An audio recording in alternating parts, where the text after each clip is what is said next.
Chegou o nosso convidado. Programa de hoje, um dos maiores coaches de MMA do mundo. Rafael, cadê você, meu bem? Cachorrão. O homem é uma fábrica de campeões, dono do Kings MMA. Oh, respeitado e venerado mestre. Linguiça. Cara, que brincadeira é essa? Rafael Cordeiro. Aí está o homem. Muito bem.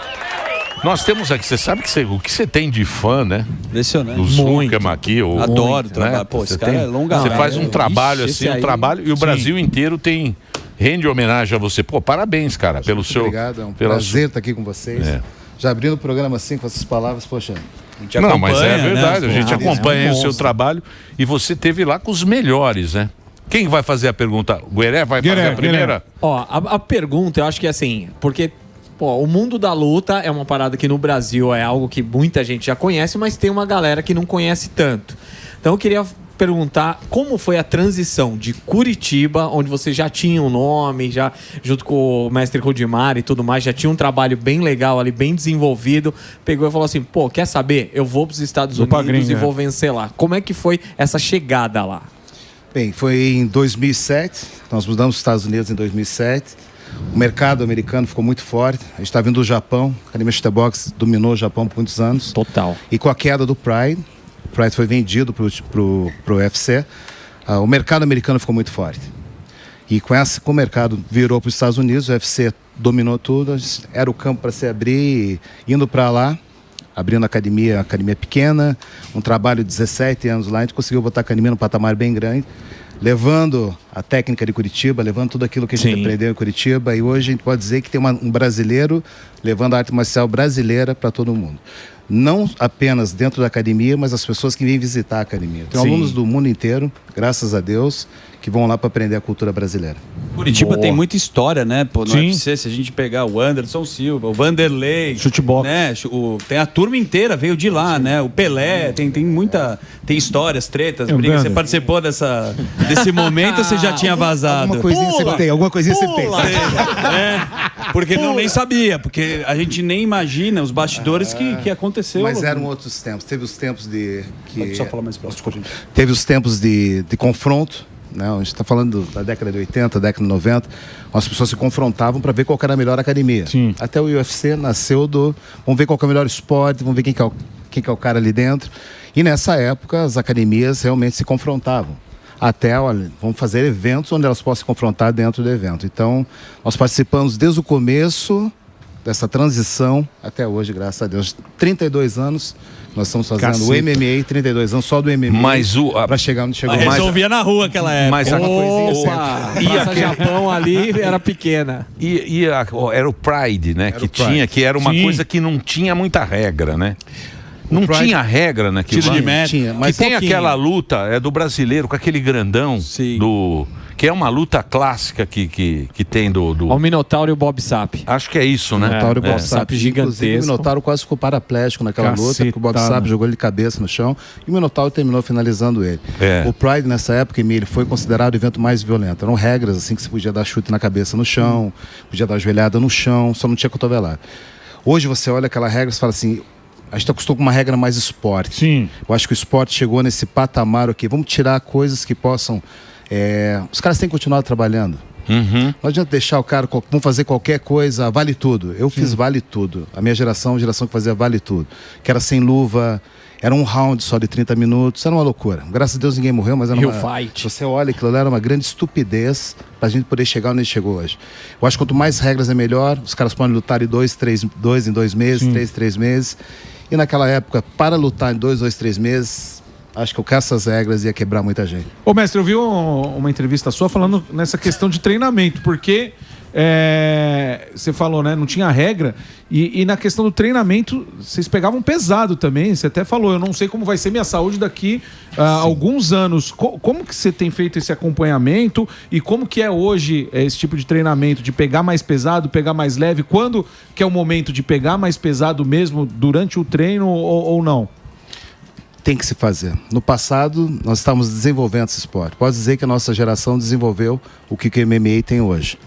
Regras foram criadas, treinamentos foram mudados. Na época que nós competíamos, nós fazíamos sparring todo dia. Todo dia. Tinha a parte de treino e o sparring. Nenhum ser humano consegue ficar fazendo treinamento e sparring todo dia. Vai criar uma lesão muito forte. Nós fazíamos treino para ver quem aguentava mais porrada. Era uma época que, vamos ver, tô treinando meu queixo para ver se meu queixo é resistente. Deu resultado, porque fizemos vários campeões. Mas com o tempo foi mudando. E hoje não tem necessidade de fazer todo dia sparring. Cada sparring que você faz são lutas que você coloca no teu recorde. Se faz 5 vezes por semana de sparring, está aumentando o teu recorde, mas está aumentando também as lesões. Então se diminuiu os impactos na cabeça para que você possa prosseguir mais os treinamentos. Agora, dor acostuma, né?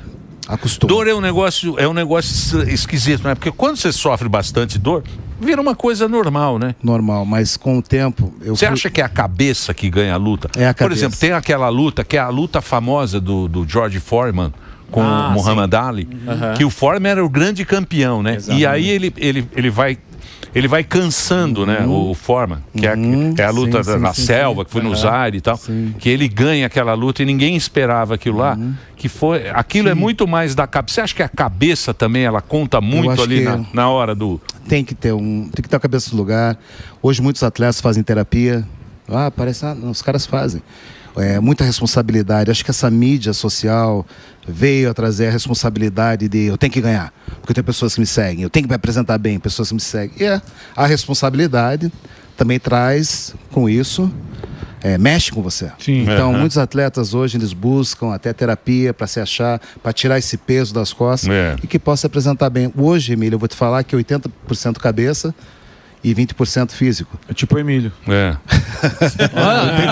cabeça. Ele tá fazendo gracinha. Te chamou de cabeça de Tem uma velha lá.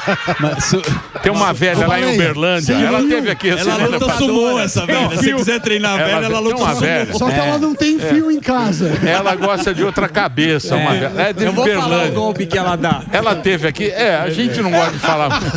Porque é uma senhora já. Não, que isso? Ela finaliza sentando. Ela tem uma chave Tadinha, ela já tá sem fio em casa. Ô, mestre, agora falando então vamos lá. Bom, já. Então, vamos lá. Então, quer dizer, o orgulho, o atleta que vai lá, né? Que nem está falando da rede social e tal. A rede social, por ter muito seguidor, você pode ficar orgulhoso, né? Que sentiu Isso é um defeito. É um defeito. É um defeito pro atleta. Mas o tatame é o lugar que vai esvaziar o teu ego. Sim. Vai esvaziar o teu ego. E eu aconselharia todos os pais a colocarem os filhos na arte marcial, porque o filho vai aprender a perder desde pequeno. E é importante você aprender a perder. Acho que hoje a geração está acostumada muito a ter tudo. Então acho que você colocar na arte marcial, saber que hoje você vai bater, amanhã você vai ser finalizado. É lá que se apresenta. Isso é importante. A minha academia é uma academia muito... A Kings MMA nos Estados Unidos. Nós temos aqui em Campinas, abrimos a Kings MMA em Campinas, em Cotia. Legal. Estamos bem representados em São Paulo, somos uma das maiores academias que tem aqui, inclusive de Campinas. A filosofia é uma filosofia voltada à arte marcial, que dentro da arte marcial, que a gente está falando de MMA, teve muitos atletas de MMA que não passaram pela arte marcial. Os caras já começaram treinando MMA. Direto. Então eles não têm um mestre, eles não têm uma base. Eles têm um professor de boxe, eles têm um professor de judô, eles têm um professor, mas não tem aquele cara que, olha, peguei esse cara desde criança, falou do Vanderlei. O Vanderlei Silva foi um cara que a gente, Vanderlei... Moleque, né? Do colégio. O Vanderlei foi um dos primeiros alunos que eu tive. Eu indiquei o Vanderlei para fazer a sua primeira luta. Primeira luta do Vanderlei, ele chegou na academia do colégio. Essa história é boa. Chegou na academia do colégio, o que vocês estão indo? A gente está indo para o Rio de Janeiro fazer uma luta, Campeonato Brasileiro de Muay Thai. Falei, Vanderlei tem uma vaga. Deixa eu falar com o mestre Rudimar. Chega o mestre Rudimar, mestre, vamos levar o Vanderlei? Você acha que o Vanderlei está pronto? Está pronto. Levamos o Vanderlei foi o que deu o nocaute mais rápido de nós 5. Com a mala do colégio, cabeludo, só deu tempo de raspar o cabelo. Eu falei, Vanderlei, tem pressa, o calção, nós vamos. E o Vanderlei foi o nome do evento. Então, acho que acreditar nas oportunidades, ver um garoto como o Vanderlei, uma reputação que tem hoje, mas ninguém sabe como foi o começo do Vanderlei. Sim. Sabe, eu acho que muita trajetória, trajetória.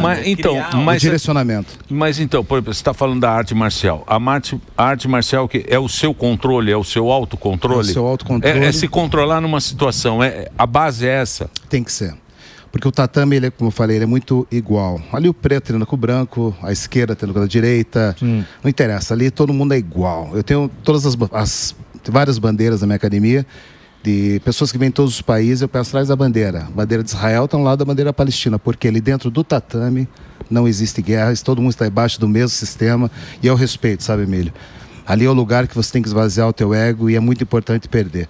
Muito importante perder. Agora, essa questão aí do ego e do autocontrole e tudo mais, a gente acompanhou muito o Anderson Silva, que era um cara que desestabilizava bem o adversário, ele fazia umas gingadas assim que a pessoa, você via que ela tava desestabilizava ali.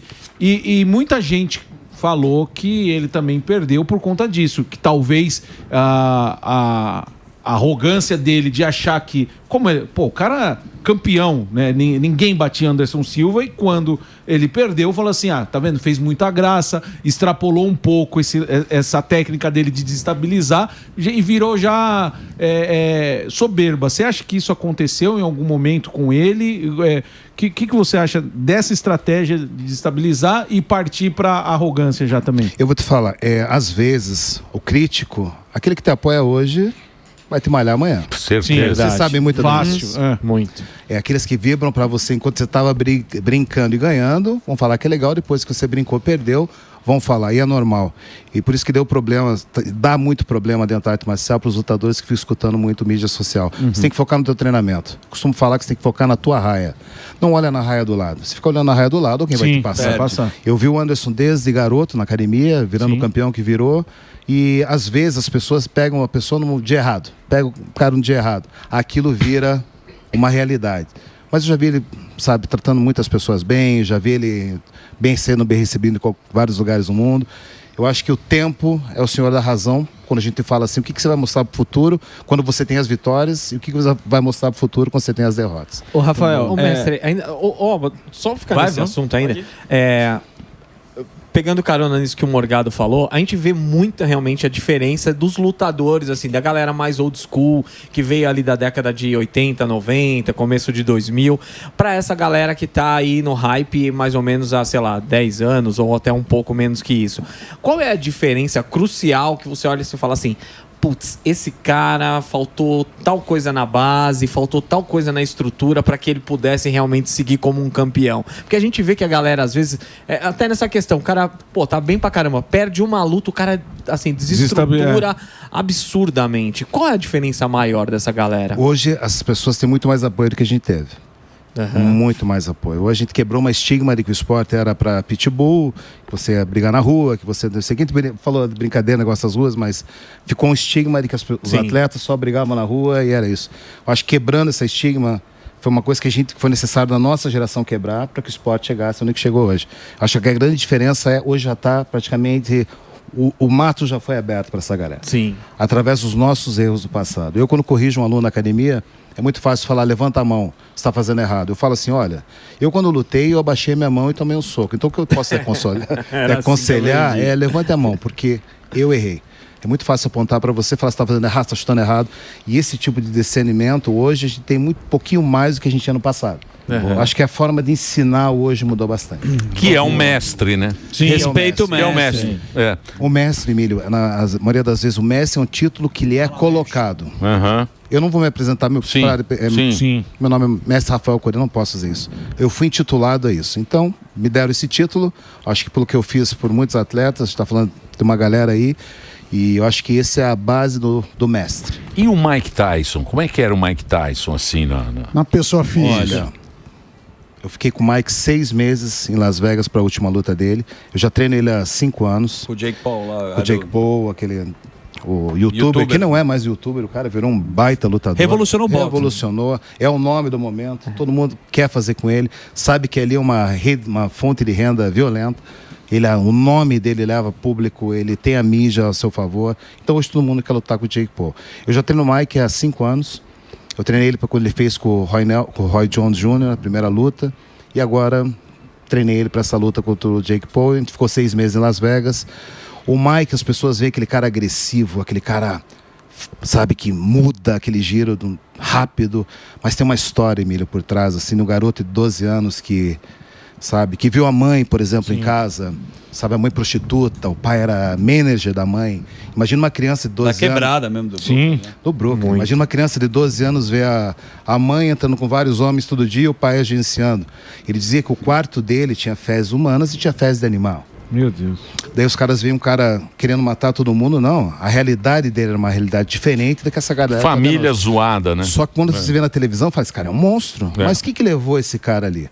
Tinha dias que eu ligava pro assessor do Mike, que chama-se Mike também, eu falo, como é que ele tá hoje? Ele tá quieto.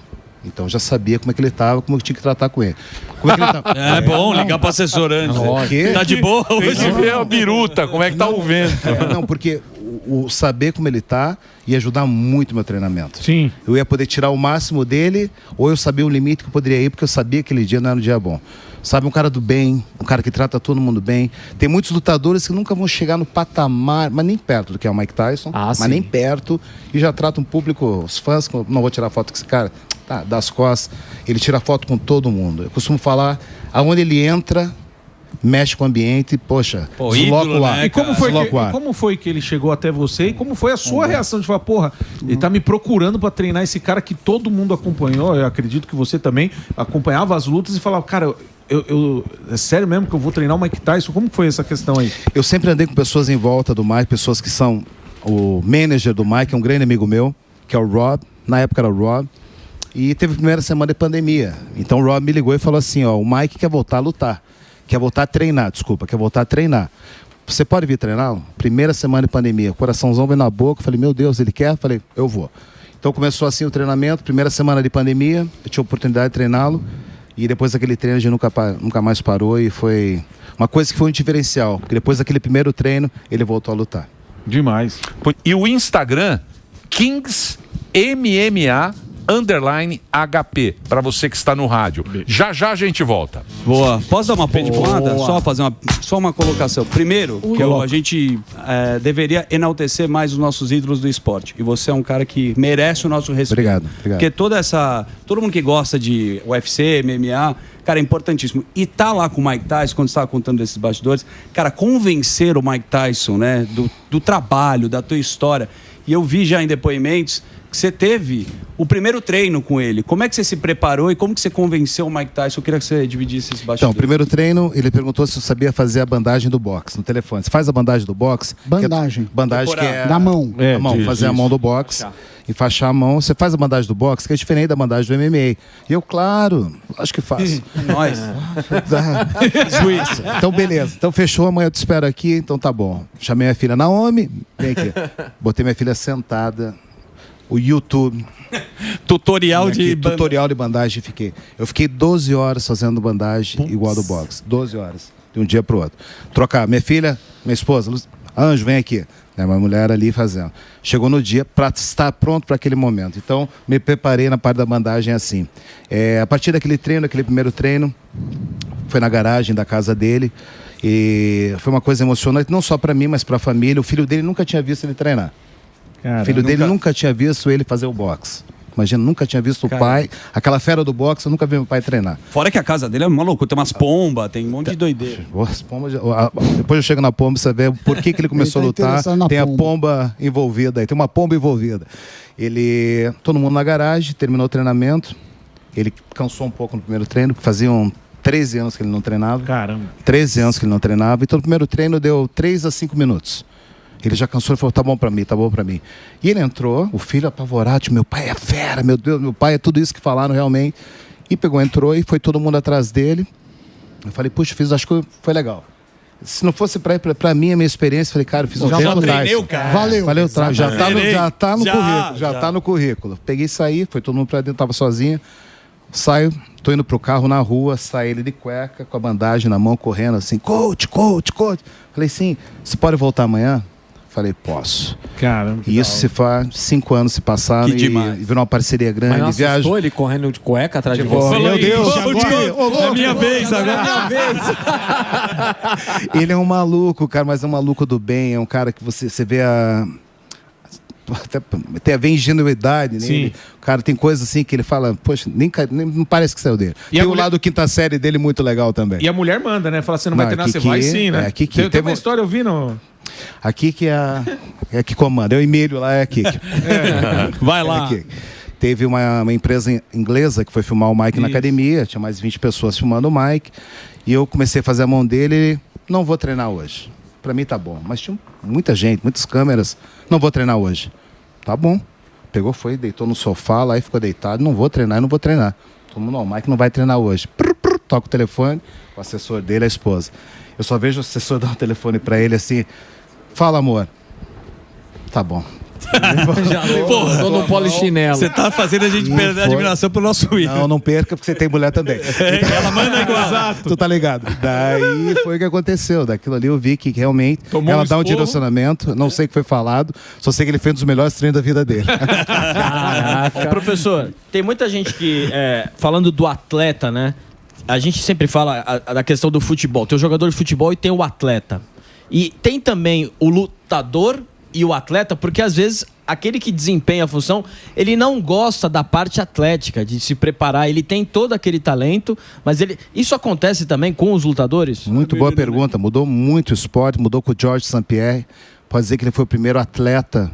George St. Pierre foi um campeão do UFC, sim, uma fera brava, um canadense, poxa, botou um novo estilo de luta. Eu acho que se você falar aquele Não, careca. Como chamava o Barbalha, que tinha uma barba? Esse era o Roy Nelson. O gordinho. E o que estava falando? Do atleta. Hoje, por exemplo, a gente vê muito mais atletas do que lutadores. A nossa geração era lutadores. Caras que estavam descobrindo o jeito de perder peso, o jeito de treinamento, como a suplementação que você tinha que tomar. A partir do George St. Pierre, os caras viraram atletas. Caras que já tinham rotina, era um treino extra de natação, era um treino extra de yoga. Muitos caras faziam yoga para controlar a respiração. Então, acho que essa diferença do passado para agora. Os caras de hoje são mais atletas profissionais do que nós fomos no passado. Me dá honra de uma pergunta pro mestrão. Mestrão. Um testemunho que o senhor passou aí desse negócio de criança na arte marcial. Para quem é um pai que vê a criança, o que muda a disciplina? Eu tenho uma filha no jiu-jitsu e essa é a pergunta. Porque às vezes parece que você só quer trazer o pai ir lá, levar o filho para pagar a mensalidade.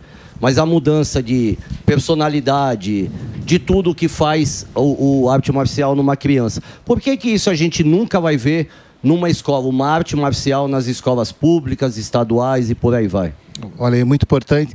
Tem vários políticos que tentaram, inclusive o mestre Gilmar, em Curitiba, tentou por muitos anos botar arte marcial nas escolas, nas comunidades. A gente viaja sempre para Abu Dhabi, para Dubai, que tem os UFCs lá. E lá, o Renzo Gracie, muitos anos atrás, introduziu o jiu-jitsu lá e mais de 600, 700 escolas tem o É um sucesso lá. Famílias, tem sheiks que são faixas pretas do Renzo. Então o jiu-jitsu foi introduzido nas escolas lá. Os brasileiros levaram a nossa cultura para lá e é uma coisa assim que está mudando. Sabe, hoje você vê crianças de 7, 8 anos que têm o mesmo nível de faixa preta. Legal. E eu estou falando nível de faixa preta, porque eles treinam os mesmos drills que um faixa preta treina. E eu acho que isso faz uma diferença, porque as crianças começam a viver como atletas. Nós temos uma escola nos Estados Unidos que começa às 6 horas da manhã a primeira aula, tem 80, 90 crianças numa aula, e todas essas crianças são homeschool. Essa escola só pega crianças homeschool. Eles estão investindo naquela criança para aquela criança virar um futuro atleta. Muito legal. Mas não é nem pro cara virar atleta, é aquilo que você falou. Disciplina. Se você tem um filho, você coloca ele para ele ter essa disciplina, para ele aprender como é que funciona, vai virar uma outra pessoa. É impressionante, né? Como hierarquia, disciplina. Você aprende muito. Você aprende muito ali o respeito. A gente ia muito pro Japão, né, Emílio? Eu costumo falar. Fui 52 vezes pro Japão. Cara. 52 vezes pro Japão, 50 vezes saindo de Curitiba e 2 vezes saindo dos Estados Unidos. E no Japão nós treinávamos na academia do Pride na época, que tinha um professor de judô e tal. A gente chega lá, chega uma senhora com o filhinho dela, para uma Mercedes na frente da academia, criança entra, terminou nosso treino, começou a aula de criança. Essas crianças treinaram e o tatame estava super lavado. Terminou a aula, a criança com a vassoura e limpando o tatame, passando o rodo do tatame. Falei, caramba, acabei de ver uma criança saindo numa Mercedes ali, está fazendo isso. Disciplina. Né? Quanto mais você abaixa, mais respeito se mostra. No Japão, quanto mais curva a cabeça, mais respeito você mostra. Então acho que a arte marcial faz você curvar a cabeça. É isso aí. É bacana Sabe, esse pensamento, né? Tem que ter e levar para a vida. Eu acho que você não pode ser só um professor no tatame. Se você é um professor só no tatame, isso aí é legal, eu não sou mais professor. Sim. Tudo que as pessoas botam, os títulos que as pessoas colocam em você, só é válido quando você está no tatame. Não, você tem que levar para fora. Exato. Levar para fora. O anti-bullying que nós treinamos na academia as pessoas têm que respeitar pela tua postura. Você não vai sair batendo num cara porque o cara te enfrentou, não. Sim. O cara não pode deixar o cara te encostar. Aí é diferente. Sim. Então a postura que você aprende no tatame é diferente. Porque você está enfrentando todo dia, confrontando pessoas que são melhores que você. Às vezes piores, mas às vezes melhores. E esse respeito o tatame dá. E já aconteceu em todos esses anos você ter que disciplinar pai também, que fala assim, ai, meu filho, meu alecrim dourado. Disciplinar pai e criança também, que chega enjoado e você fala, pô, eu evoluí essa pessoa e tô com orgulho de fazer a pessoa melhor. Não no Brasil, mas sim nos Estados Unidos. O americano é muito competitivo. Eu já estou há 18 anos em Los Angeles ali, e isso é uma das coisas que eu achei estranho. Nós dando aula, todos os meus professores dando aula para as crianças e os pais, vai lá, não sei o quê. Eu olhava, não torce, né? Como é que eu pensei? Não torça, não torça. Faz isso, isso, isso. E uma dessas, cheguei para um pai e falei, não fale isso. Porque não é você que está no tatame, é teu filho. Então não fique dizendo o que ele tem que fazer ou não tem que fazer, deixa que eu falo. E no tatame só o professor tem que falar. Sim. Se um pai vai lá para torcer pelo filho, ele já está atrapalhando a educação do filho. Deixa que no tatame os professores sabem como educar uma criança. Americano é chato, né? Ele tem que responder. Porque o americano... Se você não ganhar no argumento do americano, ele vai pra voz, né? Não é uma coisa... Ele tem que ser o americano, o problema dele é o vizinho dele. É o vizinho. Não, é o vizinho. Ele tem que ser melhor que o vizinho. Não, eles se metem na tua vida, é um horror. É assim, nessa parte, assim, é... E você mora onde lá? Eu moro em Huntington Beach. Huntington Beach é meia hora de Los Angeles. Já está radicado nos Estados Unidos, já 17, fazer 18 anos agora. Foi a melhor decisão que eu tomei na minha vida, no sentido assim, de poder levar o nome brasileiro, levar o meu nome para outro patamar. Realmente, se eu tivesse, naquele momento em Curitiba, eu não poderia estar treinando, por exemplo, o Tyson. Sim. Então eu tive a oportunidade de treinar grandes caras, fiz filme nos Estados Unidos, poxa, abriu assim uma porta muito grande, uma porta que de repente é um brasileiro levando. E a Califórnia é legal. Você vai estar fazendo uma palestra no sábado, é isso? Eu tenho uma palestra em Los Angeles. Sim, uma palestra em Los Angeles no sábado, uma grande empresa. E estou muito feliz, dando muitas palestras, não só lá como aqui também. Estamos fazendo eventos aqui no Brasil para lançar a nossa marca. Você vai fazer evento aqui onde no Brasil? A gente vai fazer em Curitiba, em julho. A gente vai estar lançando o Energético lá, que vai ser um sucesso. É o seu patrocinador esse Energético? Na verdade, olha aí, Emílio. É a marca. É aqui pra mim? Sim. É bom esse aqui? Emílio. Qualité, isso aí, poxa, sem açúcar. Então essa é a nossa marca. Isso é um. Eu tenho um sócio. Sim. Energy Drink. Kings Power Rafael Nutrition. Cordeiro aqui. A marca do cara. Assinado, meu amigo. Tá brincando. A gente chegou forte no mercado, eu estou muito feliz. E estamos divulgando o evento junto com o Energético. Vai ser em Curitiba quando? E vai ser no final de julho em Curitiba. Nós temos, inclusive, o Instagram, que é Kings Power Nutrition. As pessoas podem entrar lá para ter mais informações. E esse é o nosso grande bebê agora, Emílio, vendendo saúde. Muito bacana. E as pessoas gostam, cara. Nos Estados Unidos é uma grande febre isso, a gente vai estar levando para lá também. Boa. Show! As pessoas logo vão estar ligadas. É o nosso Boots metabólico. É isso aí. Sensacional, cara. Complexo B, colágeno. Bora. Aí sim. Pô, legal, hein? Pô, obrigado. E obrigado por você ter vindo, trocado uma ideia aqui com a gente. Que honra. Baita honra. Então você que está indo para Los Angeles agora, no sábado, você pode... Na palestra. Eu só queria rapidinho para expressar minha admiração para vocês. Obrigado. Eu acompanho vocês há muito tempo, olha, muitos anos ouvindo vocês. Emílio é um gênio. As pessoas quando falam isso não é da boca para fora, você é um gênio mesmo, você conduz isso.